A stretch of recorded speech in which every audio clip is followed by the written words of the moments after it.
ఈరోజు రాష్ట్రంలో ఒక్కసారి చూస్తే దారి తప్పిన రాష్ట్రాన్ని సరైన దారిలో పెట్టడానికి అహర్నిశలు గౌరవ ముఖ్యమంత్రి గారు పనిచేస్తున్నారు. ఆయన వయసు 75 సంవత్సరాలు, కానీ 25 సంవత్సరాలు కుర్రోడ్లాగా పరిగెడతారు. గౌరవ ముఖ్యమంత్రి గారు మొన్న కేబినెట్ మీటింగ్ తర్వాత మా అందరితో భోంచేస్తుంటే ఆయన దగ్గర నుంచి 2 కుర్చీల్లో వదిలేసి అందరం కూర్చుంటున్నాం. అప్పుడు మనసులో అందరం నవ్వుకున్నాం, సూర్యుడి నుంచి కరెక్ట్ డిస్టెన్స్ లో కూర్చోవాలి, దగ్గర కూర్చుంటే ఇబ్బంది, దూరం అవుతే మరీ చలిగా ఉంటుందని.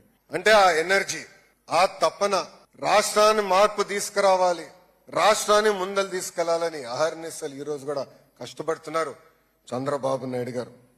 ఈరోజు స్పీడ్ ఆఫ్ డూయింగ్ బిజినెస్ లో సింగపూర్ ను ఒక రోల్ మోడల్ గా మేము తీసుకుంటున్నాం.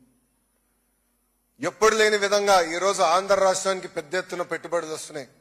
ఒకే రాష్ట్రం ఒకే రాజధాని కానీ అభివృద్ధి వికేంద్రీకరణ అనే నినాదంతో మేము ముందరికెళ్తున్నాం.